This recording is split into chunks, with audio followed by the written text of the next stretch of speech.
My dear friends, एक बार फिर से आपका स्वागत है आपके अपने चैनल चंद्रास सर में। तो डियर फ्रेंड्स, मैं उम्मीद कर रहा हूं कि 2021 के लिए आपने कमर कस लिया होगा कि अब मेरी तैयारी कैसी होगी, क्या होगा मेरा वे तैयारी करने का, किस तरह से मैं अपने आप को तैयार करूंगा और क्या मैं अगले साल जो सोचा हूं डॉक्टर बनने का सपना उसे पूरा कर पाऊंगा। इन तमाम उलझनों में जो है वो आप इस टाइम उलझे हुए हैं। कुछ लोग सोच रहे हैं कि रिजल्ट आने का इंतजार करूंगा तब अगले साल के लिए ड्रॉप करूंगा। कुछ लोग सोच रहे हैं कि काउंसलिंग में देखता हूं मुझे अच्छा कॉलेज मिलेगा या नहीं मिलेगा, उसके बाद ड्रॉप करूंगा। तो ये सारी चीज़ों के लिए एक ही चीज़ की ज़रूरत है। अगर इन सारे कंक्लूजन के बाद अगर आप ड्रॉप करने का फैसला कर लियो बेटा, तो आपको पता है कि अगर आपने ड्रॉप किया है तो आपको एक बात का ध्यान रखना है, और वो है बाइबल। मेडिकल के लिए बाइबल। आप सोच रहे होंगे ये बाइबल क्या है सर मेडिकल के लिए? मेडिकल में जाने के लिए जो आपके पास बाइबल है वो है NCERT। आज की वीडियो में आपको यही बताने वाला हूं मेरे दोस्त कि कैसे आप पढ़ोगे NCERT। आपने देखा इस बार का नीट का exam completely based on NCERT। आपको हर एक NCERT का चीज पढ़ना पड़ेगा। मैं आज आपके इस वीडियो के माध्यम से यही बताना चाहता हूं कि आप NCERT कैसे पढ़ोगे। और बेसिकली मैं केमिस्ट्री का टीचर हूं, तो निश्चित तौर पे पहले आपको केमिस्ट्री ही बताऊंगा। क्या तरीका होगा केमिस्ट्री पढ़ने का कि 180 में आप 170 प्लस स्कोर केमिस्ट्री में कर सकते हो। तो माय डियर फ्रेंड्स, मैं आपको बता दूं कि केमिस्ट्री में जो इस बार भी क्वेश्चन थे, जो NTA ने जो एग्जाम कंडक्ट कराया नीट का, उसमें जो क्वेश्चन पेपर थे वो मोस्टली क्वेश्चन NCERT बेस्ड था। क्वेश्चन है सर NCERT बेस्ड तो था, पर NCERT पढ़ें कैसे? कैसे पता चलेगा हमें कि इस तरह से पढ़ना पड़ेगा NCERT ताकि हम सब क्वेश्चन को हैंडल कर सके? मैं आपको बता दूं बेटा, ये वीडियो इसलिए बना रहा हूं ताकि अगले साल आप फोड़ के आ जाओ। बिल्कुल आप लोग के अच्छे अच्छे मैसेज देखता रहता हूं। वो जो आपके ब्यूटीफुल मैसेज है ना, मैं जब देखता हूं मैं दिल गदगद हो जाता है। मैं आपको बता रहा हूं बेटा, that's really gives us energy. लाजवाब एनर्जी मुझे मिलता उस चीज से, और इसलिए मैं आपको यह वीडियो दे रहा हूं। कंप्लीट NCERT को अगर देखें बेटा, तो केमिस्ट्री की NCERT 3 पार्ट में डिवाइड है, फिजिकल, इनऑर्गेनिक और ऑर्गेनिक। मैं आपको बताना चाहूंगा कि अगर आप फिजिकल की बात करोगे तो फिजिकल में NCERT की थ्योरी पढ़ने की नीड नहीं है। आप अपने टीचर्स का नोट पढ़िए। नोट्स पढ़ने के बाद आप NCERT के न्यूमेरिकल करें, और वो भी केवल एक्सरसाइज और इन टेक्स्ट के क्वेश्चन। इसके बाद आपको क्या करना है, जब आप चैप्टर कंप्लीट कर लो तो एक बार क्विक रिवीजन के लिए आप उस चैप्टर के NCERT के जितने फॉर्मूले हैं, उस फॉर्मूले को और हाईलाइटेड पॉइंट हैं, उन सबको कलेक्ट कर लो एक साथ। शॉर्ट की बोलते हैं उसको, मैं उसको सक्सेस की बोलता हूं। अब वो NCERT के फॉर्मूले आपने कलेक्ट कर लिए। फॉर्मूले कलेक्ट करने के बाद नीचे उस चैप्टर से रिलेटेड जितने ग्राफ हैं NCERT के, उन ग्राफ को कलेक्ट कर लो और एक बार उस ग्राफ को पढ़ने की कोशिश करो। ग्राफ क्या बोलता है? मान low depression in freezing point का ग्राफ दिया हुआ है, मान लो आइडियल नॉन आइडियल का ग्राफ दिया हुआ है, तो उस ग्राफ के बारे में जितनी प्रॉपर्टी है उस ग्राफ के बगल में वहीं नीचे लिख दो। बेस्ट तरीका। और दूसरी चीज, कुछ जो इंपॉर्टेंट और बोल्ड पॉइंट है उसको हाइलाइटर से हाईलाइट करो। तो मेरे दोस्त, फिजिकल केमिस्ट्री पढ़ते टाइम आपको इन बातों का ध्यान रखना है जब आप NCERT को पढ़ रहे होंगे। अब चलते हैं इनऑर्गेनिक की तरफ। इनऑर्गेनिक का मसाला जो है वो डायरेक्टली जो है वो नीट के एग्जाम में डाल दिया जाता है, लाइन उठा के सीधा, कोई कंट्रोवर्सी नहीं। अब ऐसे क्वेश्चन को पकड़ेंगे कैसे? उसके लिए मैं आपको बता दूं कि आपको थ्योरी जो है वो इनऑर्गेनिक केमिस्ट्री का वो लाइन बाय लाइन पढ़ना है, चाहे वो समरी ही क्यों ना हो।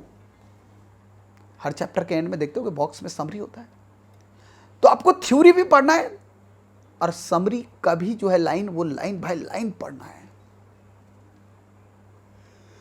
इसके बाद आपको क्या करना है, जो उसमें आपको मेन पॉइंट दिख रहा है उस मेन पॉइंट को हाईलाइट करो। मेन पॉइंट को हाईलाइट करो ताकि जब आप रिवीजन करो तो उस पॉइंट पे आपका दिमाग एकदम तुरंत जाए। मैं आपको बताना चाहूंगा कि चाहे एग्जाम्पल हो, चाहे इन टेक्स्ट हो, चाहे एक्सरसाइज हो, सबके क्वेश्चन आप जरूर करो। आप सोचोगे कि सर बोर्ड का एग्जाम तो मैंने लिख दिया है, तो मुझे ये सब क्वेश्चन करने की सब्जेक्टिव क्या जरूरत है? मुझे पता है आपने लिख दिया है। पर जब आप रीजनिंग टाइप के क्वेश्चन करते हो, जब आप कंप्लीट द फॉलोइंग टाइप के क्वेश्चन करते हो, जब आप स्ट्रक्चर करते हो, स्ट्रक्चर करते ही आप लोन पेयर बॉन्ड पेयर वगैरह डिसाइड कर लेते हो कितने लोन पेयर है, कितने हाइब्रिडाइजेशन है, क्या ज्योमेट्री होगी, ये सारे ऑब्जेक्टिव बन जाते हैं। किस में पी पाई बॉन्ड होगा, किस में पी पाई डी पाई बॉन्ड होगा, कौन एग्जिस्ट करेगा, कौन एग्जिस्ट नहीं करेगा, ये सारी कंफर्मेशन आपको मिल जाती है। आप जरा दिमाग लगाओ कि एनसीईआरटी का बेस्ट वे क्या हो सकता है पढ़ने का। इसके बाद आपको क्या करना है? छोटा डायरी, शॉर्ट नोट्स, इनऑर्गेनिक में फ्लो लिखिए। जैसे मान लो कि नाइट्रिक एसिड आप पढ़ रहे हो, तो नाइट्रिक एसिड का कॉपर के साथ रिएक्शन डाइल्यूट के साथ हुआ, नाइट्रिक का क्या बना उसी फ्लो में। जिंक के साथ डाइल्यूट HNO3 लिए तो क्या बना उसी फ्लो में। समझ रहे हो मेरी बात? अगर आप P4 का रिएक्शन करा दिए HNO3 के साथ कंसंट्रेटेड तो उसी फ्लो में। मतलब एक गोला बनाइए HNO3 का और उसी से रिलेटेड सारे रिएक्शन को एक साथ उसी में घेर दीजिए। पूरी एनसीईआरटी के उतने सारे रिएक्शन जो थे उसको एक साथ समराइज कर दिया आपने। बेटा रामबाण होगा, मान लीजिए आप मुझे, रामबाण होगा आपको रिवाइज करने में। हिम्मत नहीं है वो रात, हिम्मत नहीं है जो एक रात में आप पूरी NCERT line by line revise कर जाओगे, पॉसिबल नहीं है। इसलिए आप उसके शॉर्ट किट्स को तैयार करते जाओ, सबसे ज्यादा जरूरी है। इसके अलावा जितने स्ट्रक्चर हैं, चाहे वो बी ब्लॉक के हों चाहे वो डी ब्लॉक के हों, जितने भी स्ट्रक्चर हैं, चाहे वो केमिकल बॉन्डिंग के हों 11th में, सारे स्ट्रक्चर को एक साथ कलेक्ट करो। सीधा पूछता है बेटा इसमें कितने सिग्मा कितने पाए हैं, इसमें कितने लोन पेयर कितने बॉन्ड पेयर हैं, सेंट्रल एटम का हाइब्रिडाइजेशन क्या होगा। डायरेक्ट क्वेश्चन होता है मेरे दोस्त, इसलिए आपको उसे समझना बहुत जरूरी है। अब एक प्रॉब्लम आती है कि सर इसका ऑब्जेक्टिव क्वेश्चन कैसे होगा। मैं आपको बताऊंगा। जब आप एनसीईआरटी पढ़ते हो बेटा, तो एनसीईआरटी पढ़ने के बाद एक बार आप लास्ट 20 ईयर के नीट के एग्जाम जो हैं उनके सारे क्वेश्चन पढ़ जाओ, सारे क्वेश्चन कर जाओ। और अगर आप नीट के एस्पिरेंट्स हैं तो जो जेईई मेंस का एग्जाम हुआ है अब तक, जो पहले AIEEE से लेकर अब तक 20 सालों 19 सालों में, वो भी जेईई मेंस का क्वेश्चन जो है वो एक बार देख जाओ, एडवांटेज मिलेगा। अब चलते हैं थर्ड सेक्शन की तरफ, जो हमारे ऑर्गेनिक केमिस्ट्री की बात है। ऑर्गेनिक में फिर से थ्योरी की बात आएगी। आप सोचोगे सर फिजिकल में तो हमें थ्योरी पढ़ना नहीं हो, तो कॉपी पढ़ना है नोट्स टीचर का। इनऑर्गेनिक में एनसीईआरटी का लाइन बाय लाइन थ्योरी पढ़ना बेटा, हर एक लाइन।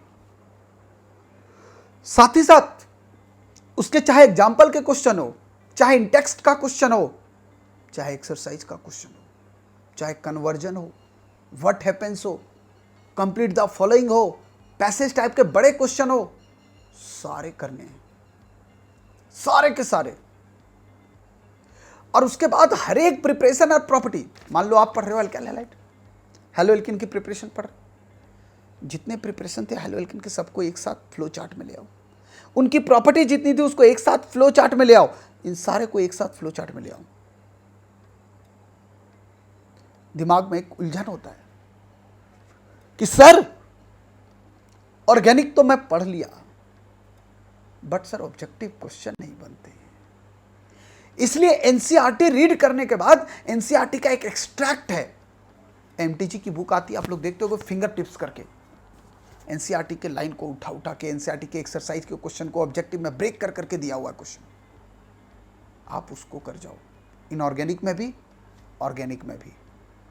एक तो आपका एनसीईआरटी पे ठोस कमांड हो जाएगा बेटा, और दूसरा आप नीट के लिए इतना बेहतर प्रिपेयर हो जाएंगे कि आप भी बोलोगे कि सर ये तो सबसे बेस्ट तरीका था। इसके अलावा मेरे दोस्त मुझे नहीं लगता कि एनसीईआरटी में कुछ और भी चीजें लगाई जा सकती हैं। ये बेस्ट तरीका है, आप इसको फॉलो करो, बहुत अच्छे से एनसीईआरटी पे कमांड लाओ और अगले साल 170 प्लस मार्क्स 180 में लेके आओ। मेरे तरफ से आप लोगों को ढेर सारी शुभकामनाएं।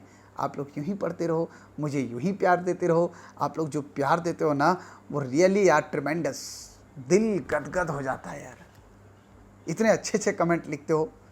हर एक बच्चा हमारे को इतना अप्रिशिएट कर रहा है कि सर आप ग्रेट जॉब कर रहे हो, आप क्या वर्क कर रहे हो सर, आप हमें लेटेस्ट इन्फॉर्मेशन दे रहे हो सर।